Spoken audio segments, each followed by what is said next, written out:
Bago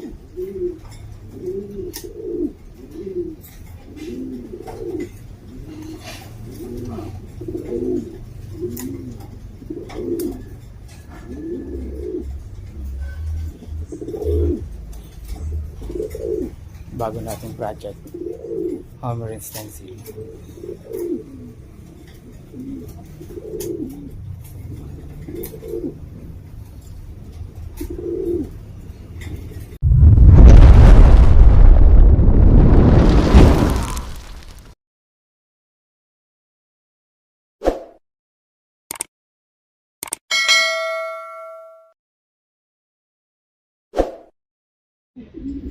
Ganang araw kalapati.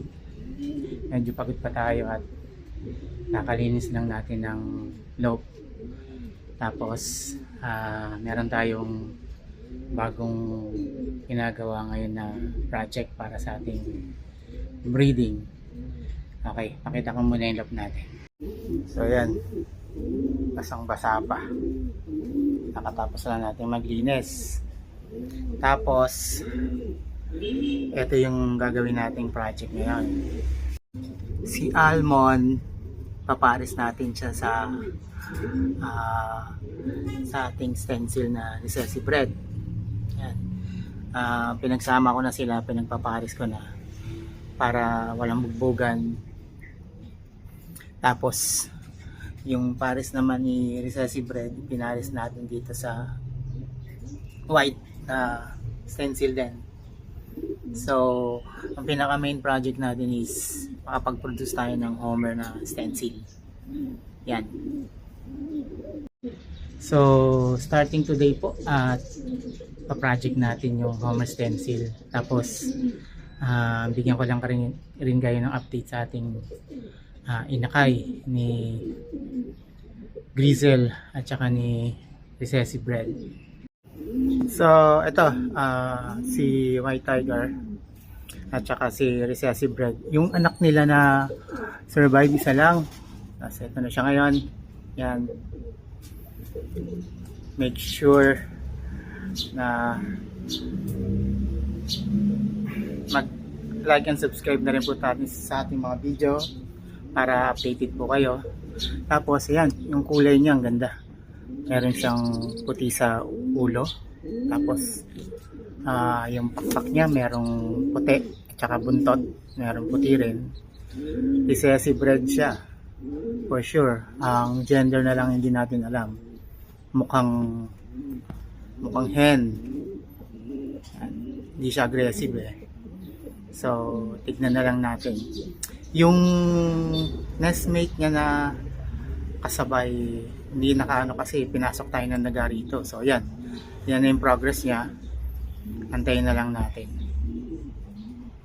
Tapos ito na yung progress nung inakay natin dito sa breeder natin na Grizzle, yung ating foundation na Grizzle. Yan. Black white feather siya. Tapos for sure yan na yung full mutation niya. Lipas inakay. Tapos di pa natin sure kung in gender niya, wala pang pinapakita pero mga nakaraang linggo nagpapakita na na Homer umuungol ngayon wala, tahimik siya, mukhang concentrate sa paglaki niya. Tapos yun nga, may itlog na rin yung ating hen at malapit na rin tumapi sa 2 weeks na siya ngayon, pang araw na to.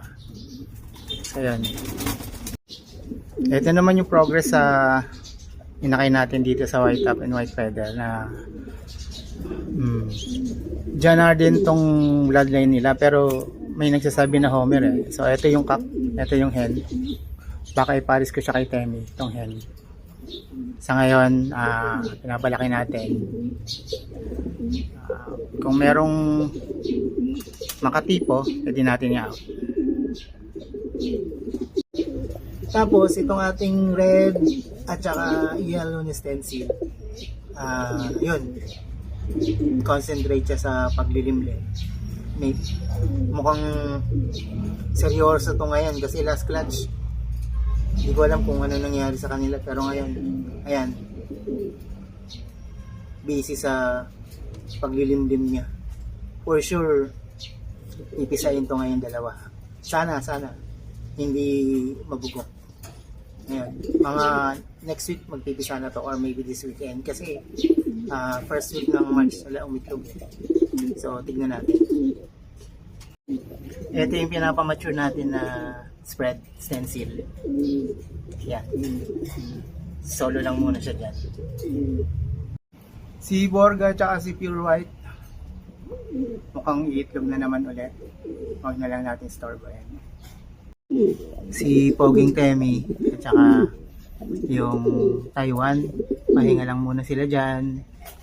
Wala munang breeding.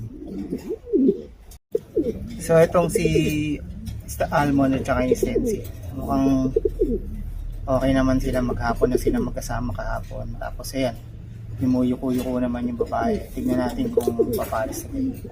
Nagsama ko na. So yan yung pinaka-project natin for this year. Magpalabas tayo ng Homer Stencil. Continuous to. Tuloy-tuloy. Magpapalabas tayo ng Homer Stencil.